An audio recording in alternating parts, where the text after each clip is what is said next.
بسم الله الرحمن الرحيم. بعد الكلام اللي اتكلمناه في النثر وفنون النثر القديمة والحديثة، واتكلمنا عن الخطابة كمان، يلا نذاكر الكتاب مع بعض. يلا في الفيديو ده هذاكر لك الكتاب. هات كتاب الأدب، كتاب المعهد اهو، كتاب المعهد يا شباب اهو. هات الكتاب ده وافتح معايا الصفحة 126 126 بسرعة يلا، والقلم معاك. أهم حاجة الكتاب والقلم. احنا اتكلمنا كتير خلاص في النثر وتعريفه وخصائصه وخصائص لغة النثر وأنواع النثر أو فنون النثر القديمة والحديثة، واتكلمنا عن الخطابة وأنواع الخطابة ومميزات كل نوع وأعلام كل نوع. يلا نذاكر الكتاب بقى بسرعة. افتح الكتاب صفحة 126. بقول أول تمهيد عندك كده، اكتب عليه أول سطر: عرف النثر. عرف النثر. النثر هو الكلام الفني الجميل المنثور بأسلوب لا يحكمه النظام الإيقاعي وزنا وقافية. ده تعريف النثر لحد هنا. في آخر التعريف لما يقول لي في البوكلت كده الكلام الفني الجميل المنثور بأسلوب لا يحكمه الإيقاع الوزن والقافية، اكتب في آخر التعريف كده: ضع المصطلح المناسب. ضع المصطلح المناسب. هيبقى ده مصطلح ايه؟ النثر. وممكن يجيني الكلام الجميل الفني الجميل المنثور بأسلوب جيد لا يحكمه إيقاع الوزن والقافية، بين قوسين الخطابة، القصة القصيرة، النثر. هتختار النثر كما هو حال الشعر. ويميزه عن النثر الغير الفني اللي هو الكلام الفني، الكلام اليومي بتاعنا بقى، يعني يميز النثر الفني اللي هي الخطابة، الكتابة، المقالة، واحد بيكتب قصة، واحد بيكتب مسرحية، ده نثر فني. انما الكلام اليومي بتاعنا هات وخد ورايح الدرس ورايح المعهد وجاي من المدرسة، ده اسمه نثر بس غير فني. وما يميز النثر الفني عن غير الفني الخصائص دي: اللغة المنتقاة، الفكرة الجلية، المنطق السليم المقنع. اللغة المنتقاة، الفكرة الجلية، المنطق السليم المقنع. يقول لي أهم ما يميز النثر الفني عن غير الفني: اللغة المنتقاة، ولا الفكرة الجلية اللي هي الواضحة، ولا المنطق السليم المؤثر المقنع، ولا جميع ما سبق؟ تختار يا شباب. اختار جميع ما سبق. ولذلك النثر الفني يخضع لنظرية الفن.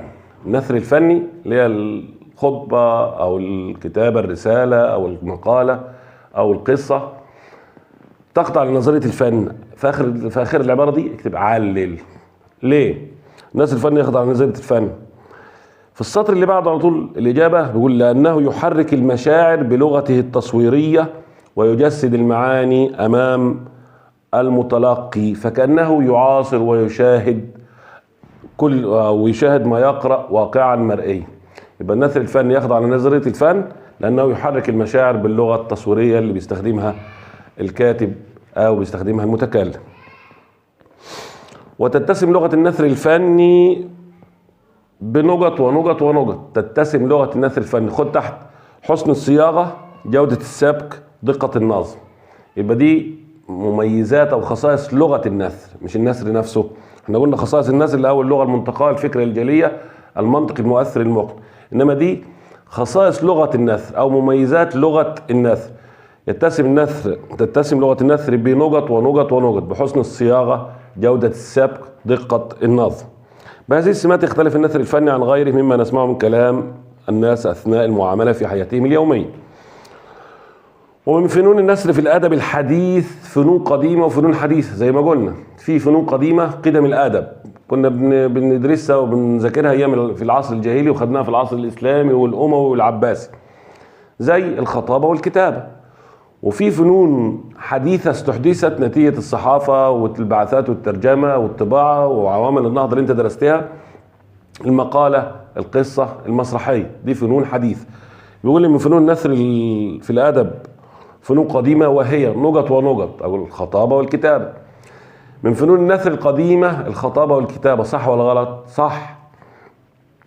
من فنون النثر بيقول لك مثلا صوب الخطأ. من فنون النثر أو صوب ما فوق الخط. من فنون النثر القديمة، وراح جايب لي كده المقالة والمسرحية. صوب الخطأ قديمة، لا دي فنون نثر حديث، يبقى اشيل المقاله والمسرحيه واكتب الخطابه والكتابه.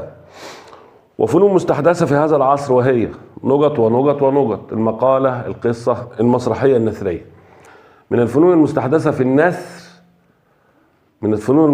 النثر، المقاله، القصه، المسرحيه، جميع ما سبق. تختار ايه؟ جميع ما سبق. خلاص. من فنون المستحدثه في النثر في العصر الحديث الخطابه، المسرحيه، الكتابه. اختار المسرحيه، دي مستحدثه. طيب، من اول فن من فنون ان هندرس دلوقتي، قلنا اتكلمنا ان احنا هناخد فنون قديمه زي الخطابه والكتابه، وفنون حديثه مقاله، قصه، مسرحيه. المنهج بدأ بالفنون القديمه زي الخطابه. بيقول ايه؟ صفحه 126 كتاب اهو. انا بذاكر لك الكتاب، ما بشرحش حكايه هنا في الفيديو ده، ما بشرحش، احنا شرحنا وخلصنا من غير فيديو. الخطابه فن من فنون النثر الادبي قديمه قدم الادب العربي. الخطابه فن من فنون النثر القديمه قدم الادب، يعني من اول ما في ادب في خطابه. العباره صح ولا خطا؟ صح. اعمل صح في الكتاب كده. لانها احد الانماط الفنيه الموروثه منذ ادب العصر الجاهلي. يبقى انا لو جيت على العباره الاولانيه في اول السطر، الخطابه من فنون النثر الادبي قديمه قدم الادب العربي، وقلنا صح، اكتب عليها دلل، هات الدليل او علل. علل يعني اذكر السبب. الاجابه هتبقى لانها احد الانماط الفنيه الموروثه منذ ادب العصر الجاهلي. وما المراد بالخطابه؟ ما المراد بالخطابه؟ اكتب السؤال، ما المراد بالخطابه اهو. يراد تعريف الخطابه: فن مشافهه الجمهور بغيه التاثير فيهم باستمالتهم عاطفيا ومخاطبه عقولهم. فن مشافهه الجماهير، بكلم الجماهير مشافهه بغرض التأثير فيهم واستمالاتهم عاطفيا، أجذبهم ليه. لذا فهي عشان كده الخطابة تجمع بين نجط ونجط ونجط ونجط، 4 حاجات تجمع بين الحجة والبرهان والانفعال والوجدان. الخطابة تجمع بين الحجة والبرهان، صح ولا غلط؟ صح. لازم يكون الخطيب معاه دليل، معاه حجة، خلاص، كمان معاه يعني يكون متأثر باللي بيلقيه على الجمهور بتاعه ومنفعل. الخطابة تجمع بين الحجة ونجط والانفعال ونجط. الخطابة تجمع بين الحجة والبرهان والانفعال ونجط والوجدان. ده تعريف الخطابة عامة. وإذا نظرنا إلى الخطابة قبل عصر النهضة، الصفحة الثانية يا شباب 127، فسنجد العصر الحديث ورث عن العصر العثماني خطابة لا روح فيها ولا رونق لها، لا تختلف في ضعفها وتكلفها عن الشعر. احنا قلنا العصر الحديث ورث شعر ضعيف، خلاص، كذلك الخطابة كانت ضعيفة. وإذا كانت الحياة الأدبية في أوائل القرن التاسع عشر عرفت من ينشد قصيدة أو يكتب رسالة على نحو أدبي، فإنها لم تعرف خطيبا يرتجي الخطبة تسمع قبيل عصر النهضة. عل في آخر العبارة كده، عل. ليه احنا ما عرفناش خطيب يرتجي الخطبة يقوم كده يتكلم على طول مباشرة في بداية عصر النهضة؟ لأن في أسباب أدت إلى ضعف الخطابة. ما هي أسباب ضعف الخطابة، أو الأسباب التي أدت إلى ضعف الخطابة، أو علل ضعف الخطابة في بداية عصر النهضة؟ ليه؟ الأسباب اللي هنقولها دي. يبقى علل هي بما تفسر هي اذكر أسباب ضعف الخطابة. ايه؟ الخطيب لم يجد ميدانا للخطابة يتحدث فيه، ادي واحد. لم يوجد امام الخطيب دافع يحرضه على القول، ادي 2. السياسة القاسية الظالمة التي تكمم الافواه، في سياسة العثمانيين كانت تكمم الافواه، الخطيب خايف يتكلم. 3. المجتمع الفقير، او الرقم اللي بعد كده المفروض 4، المجتمع الفقير الذي ينشغل بتحصيل القوت عن التعرف على فنون الادب. انا كانوا في الوقت ده الناس منشغله بتحصيل لقمه العيش والاكل والاسره، فهتعرف على فنون الادب، على الخطابه ولا الكتابه ولا قصه، لو ما كانش فيه وقت عنده يتعرف على فنون الادب. فعشان كده كان من ضمن اسباب ضعفها المجتمع كله منشغل بتحصيل القوت. كمان اخر سبب التخلف والركود الفكري اللي كان موجود كان بيحبس الألسنة عن الكلام. دي كلها 5 أسباب ضعف الخطابة في عصر النهضة، قبيل عصر النهضة، يعني قبل عصر النهضة على طول. يبقى بما تفسر أو علل لم نجد خطيبا يرتجي الخطبة تسمع قبيل عصر النهضة. هم الأسباب دي. اذكر أسباب ضعف الخطابة. الأسباب دي إن الخطيب مفيش ميدان الخطيب يتحدث فيه، مفيش دافع يدفع الخطيب للكلام، مفيش حرية في القول، الناس مشغولة بتحصيل القوت، كمان التخلف أو الركود الفكري كان بيحبس الألسنة والأفواه عن الكلام. ومضى العصر العثماني والخطابة، بص في الكتاب، والخطابة لا تتجاوز خطبة الجمعة والعيدين، وقد تجمدت كمان. يعني مفيش خطب خالص كانت موجودة إلا الجمعة والعيدين. خطبة الجمعة يوم الجمعة الخطيب يخطب، والعيد الفطر وعيد الأضحى. وقد تجمدت يعني إيه؟ يعني ثابتة، مفيش خطبة بتتغير. اللي بيقولهم السنة دي بيقولهم السنة الجاية، اللي بعدها. تجمدت ليه؟ علل تجمد الخطابة في العصر العثماني لاعتماد أكثر خطباء الوعظ الديني على خطب ونصوص أعدت في عصور سالفة من عصور سابقة يقرؤونها على الناس من الكتب فوق المنابر.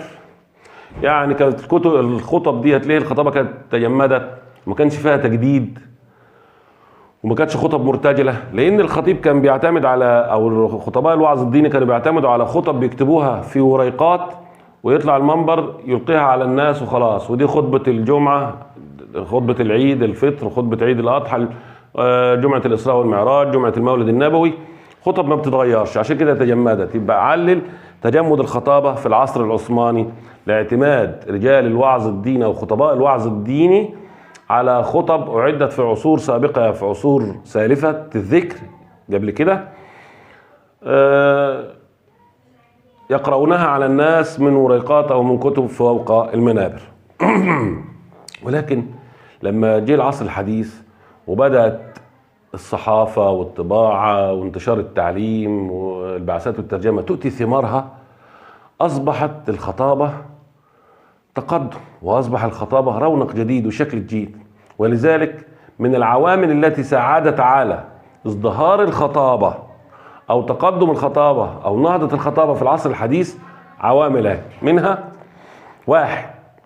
لما خطت الحياة العامة في مصر خطوات نحو النهضة، خطت معها الحياة الأدبية برضو شعرا ونثرا.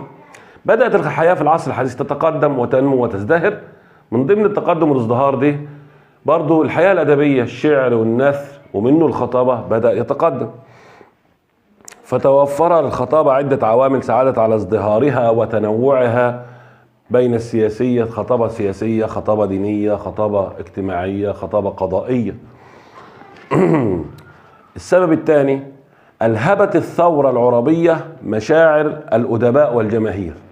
ألهبت الثورة العربية مشاعر الأدباء والجماهير. العبارة صح ولا غلط؟ عبارة صح. وصاحبت الخطابة الثورة. أي مكان فيه ثورة كان فيه خطيب يشدو بصوتها في كل ناد. خطيب الثورة العربية نقط. هو مين ده؟ عبد الله النديم. أكمل هنا، مين خطيب الثورة العربية؟ عبد الله النديم.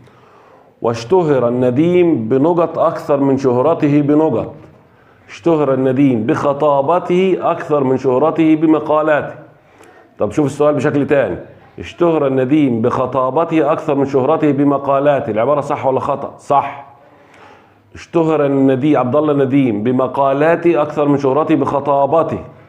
العبارة صح ولا غلط؟ خطأ، لأن شهرته كانت اشتهر بالخطابة. طيب علل: اشتهر عبد الله النديم بخطابته أكثر من شهرته بمقالاته، لأن كانت موهبة الحقة في لسانه وقوة حجته ونصاعة بيانه. موهبة الحقة كانت في لسانه. هو كان عبد الله النديم خطيب مفوه، كان بيتكلم كويس، وده كان له أثر في نفوس الناس آنذاك في الوقت ده. يبقى عندنا سببين كده من أسباب إصدار الخطابة: الثورة العربية لما ألهبت مشاعر الأدباء والجماهير، كذلك الحياة العامة خطت نحو النهضة، ومنها الحياة الأدبية شعرا ونثرا. كذلك السبب الثالث: كان للنضال السياسي في مواجهة المستعمر أثره في ازدهار الخطابة. النضال السياسي، عشان الناس كانت عايزة بتهاجم الاستعمار وبتحاول خروج المستعمر من مصر، فكان في نضال سياسي. ده النضال السياسي محتاج خطابة عشان يحمس الجماهير خلاص ويعرفهم حقوقهم الوطنية والسياسية. فعرفت مصر الزعامة السياسية. العبارة صح ولا خطأ؟ العبارة صح. بعد قرون من موتها تحت ثقل أغلال الدولة العثمانية، وارتبطت الزعامة السياسية في مصر هنا بالقدرة الخطابية. يعني عشان تبقى زعيم سياسي لازم تكون تعرف ايه؟ تخطب. ارتبطت الزعامة السياسية بالقدرة الخطابية. العبارة صح. عشان اكون زعيم سياسي لازم اكون ايه؟ اعرف اخطب. كده دخل كده. وتنوعت الخطابة آنذاك إلى أنواع، منها السياسية والاجتماعية والقضائية أو القانونية والدينية.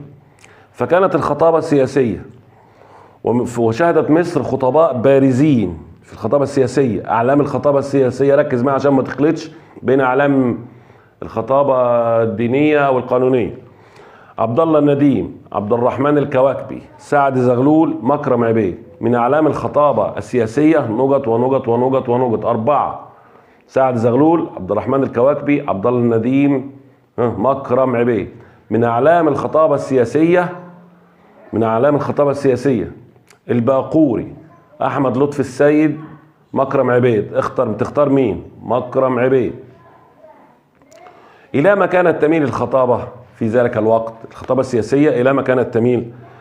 كانت الخطابة أول الأمر تميل إلى السجع والحلية اللفظية. يبقى كان في الأول الأمر الخطيب بيخطب يجيب كلامه مسجوع وكلام فيه حلية، سجع، جناس، خلاص المحسنات اللفظية اللي انت بتدرسها ديت، ولكنها سرعان ما تخلصت من تلك المحسنات.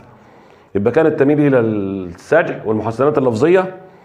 فما مميزاتها أو على ما ركزت في الكتاب؟ كل حاجة ايه؟ على ما ركزت عليه الخطابة طالما انها تخلصت من السجع والمحسنات. إثارة العواطف، كان بيتركز على إثارة العواطف. مخاطبة العقول. 3: الاقتباس أو الإكثار من الاقتباسات من القرآن والحديث النبوي والشعر.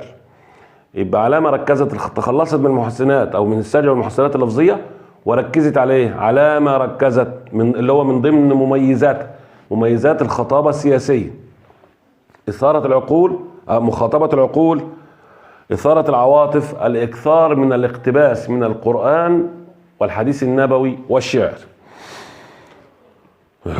ومما ساعد على ازدهار الخطابة السياسية، عوامل ازدهار الخطابة السياسية. تحدث عن أسباب ازدهار الخطابة السياسية. كان لها سببين 2.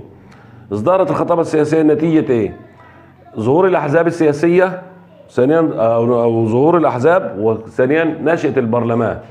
يبقى ظهور الأحزاب ونشأة البرلمان مما دفع إلى الخطابة كأداة لجذب الأنصار ومواجهة الخصوم السياسيين.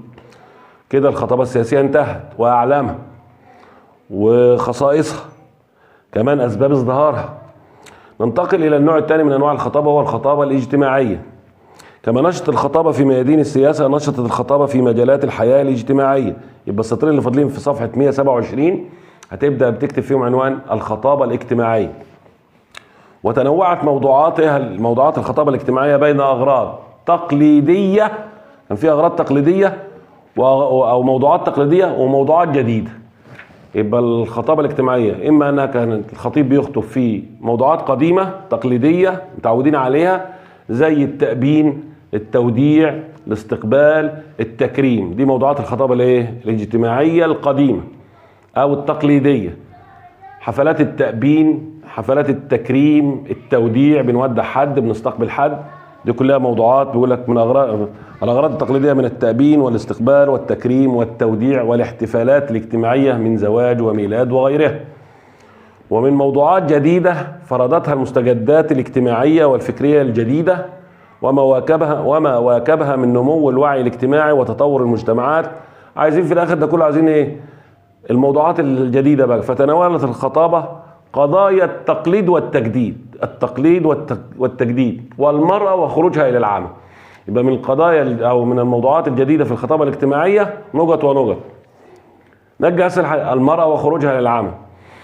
المرأة وخروجها للعمل والتقليد والتجديد من موضوعات الخطابة الدينية. صح ولا خطأ؟ خطأ. صوب الخطأ من موضوعات الخطابة الاجتماعية. بعد كده خلاص احنا في صفحة 128. الفكرة اللي بعد كده الخطابة القضائية شرطة أو القانونية، اللي هو دور الخطيب القانوني أو الخطيب القضائي، اللي هو مين؟ المحامي حاليا. مما ساعد على ازدهار المؤلف الكتاب اقتصر على أسباب ازدهارها وأعلامها بس. مما ساعد على ازدهار الخطابة القضائية الحديثة أو القضائية في العصر الحديث. ايه اللي ساعد على اسباب ازدهار الخطابة القضائية؟ انشاء كلية الشريعة والقانون، كمان انشاء كلية الحقوق او الجامعة اهلية اللي هي جامعة القاهرة.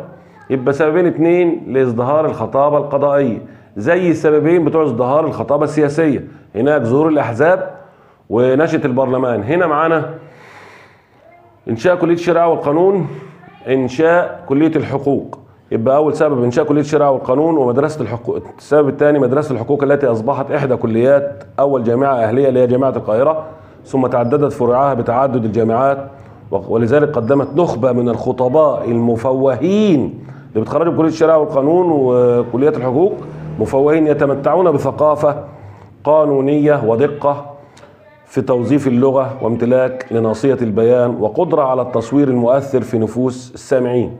ومن أعلام الخطابة القانونية اللي هي الخطابة القضائية أحمد لطفي السيد، صبر أبو عالم، عبد الرحمن الرافعي. صح. من أعلام الخطابة القانونية نقط ونقط ونقط: أحمد لطفي السيد، صبر أبو عالم، عبد الرحمن الرافعي. من أعلام الخطابة القانونية اختر: عبد الرحمن الكواكبي، عبد الرحمن الرافعي، الباقوري. اختار عبد الرحمن الرافعي. بعد كده يبقى دي اعلام الخطابه القانونيه او القضائيه. بعد كده الفكره اللي بعد كده الخطابه الدينيه. واذا انتقلنا الى الخطابه الدينيه التي لم تنقطع في اي عهد من العهود. في كل العصور كانت موجوده خطابه دينيه ما انقطعتش، لكن ما كانش فيه سياسيه، ما كانش فيه اجتماعيه، ما كانش فيه قضائيه، ماشي، لكن الخطابه الدينيه كانت موجوده في كل العهود. ولذلك الخطابة الدينية هي أوسع ألوان الخطابة انتشارا وأكثرها جمهورا. صح ولا غلط؟ العبارة صح. الخطابة الدينية أكثر أنواع الخطابة انتشارا وأكثرها جمهورا. ماشي؟ اقفل البتاع ده. الخطابة الدينية أكثر أنواع الخطابة انتشارا وأكثرها جمهورا. العبارة صح ولا خطأ؟ العبارة صح. يقول لي علل، اكتب عليها كده فوق كلمة جمهورا علل. الإجابة بعدها لارتباطها بشعائر الإسلام. أسهل إجابة لارتباطها بشعائر الإسلام. يبقى تعتبر الخطابة الدينية أوسع ألوان الخطابة انتشارا وأكثرها جمهورا. دلل العبارة صح، قلنا دلل على صحة العبارة. دلل ده بيجي كتير لعلمي. دلل على صحة العبارة. ماشي؟ الدليل قلنا لارتباطها بشعائر الإسلام. طب عوامل ازدهار الخطابة الدينية. الخطابة الدينية ازدهرت لأسباب، منها أنها انتقلت من طور التقليد والجمود. احنا قلنا كده الأول متجمدة، خطب الجمعة والعيدين، لأن كانوا خطباء الوعظ الديني كانوا بيعتمدوا على نصوص وخطب كتبت في عصور سالفة. لكن هنا انتقالها من طور التقليد والجمود إلى الإبداع والتجديد، لأنها انتقلت من التقليد والجمود إلى الإبداع والتجديد في عصر النهضة. فكثر الخطباء الواعظون وأصبح الارتجال هو الأصل في الخطابة الدينية. أصبح الارتجال هو الأصل في الخطابة الدينية، فلا مجال لقراءة النص الخطبة من وريقات. كمان من أسباب ازدهارها مع انتقالها من التقليد والجمود إلى الإبداع والتجديد، من أسباب ازدهارها كمان إنشاء أقسام كليات الأصول الدين والدعوة وكلية اللغة العربية وكلية الشريعة والدراسات الإسلامية والعربية بالأزهر. كل هذه الكليات كان لها دور في تخريج الخطيب المفوه والواعظ البارع. ومن أعلام الخطابة الدينية في مصر، أعلام الخطابة الدينية في مصر، كل نوع من أنواع الخطابة كده ليها أعلام. من أعلام الخطابة الدينية في مصر الشيخ الباقوري، محمود شلتوت، الشيخ المراغي. من أعلام الخطابة الدينية في مصر نقط ونقط ونقط. أكمل: الباقوري محمود شلتوت الشيخ المراغي. من أعلام الخطابة الدينية في مصر اختر محمود شلتوت، أحمد لطفي السيد، عبد الرحمن الكواكبي. اختار محمود شلتوت. من أعلام الخطابة الدينية في مصر محمود شلتوت، الباقوري، ماشي، وعندي الشيخ الرافعي. جميع ما سبق، تختار ايه؟ جميع ما سبق. وعندي بقول ومن نماذج خطابة عصر النهضة خطبة لسعد الزغلول بعد قطع المفاوضات مع الانجليز. النموذج اللي عندك ده يا شباب ما تجراهش، ما تشغلش بالك بيه، اعمل عليه اكس كده وخلاص. ماشي كده انتهينا من تعريف النثر، وذكرت لك خصائص النثر الفني وخصائص لغة النثر والخطابة وانواعها واعلام كل نوع. خلاص. واذا كنت انت بطل وكملت الفيديو معانا للاخر، اشترك في القناة وفعل زر الجرس يوصلك كل جديد. وان شاء الله في فيديو مراجعة عن النثر والخطابة، اوعى يفوتك ان شاء الله على طول. اوعى يفوتك الفيديو، لان احنا قلنا سر نجاحك في الثانوية وتفوقك في الثانوية الصلاة على وقتها، رضا الوالدين، حل امتحانات وتدريبات على كل درس تاخده. والسلام عليكم ورحمة الله وبركاته.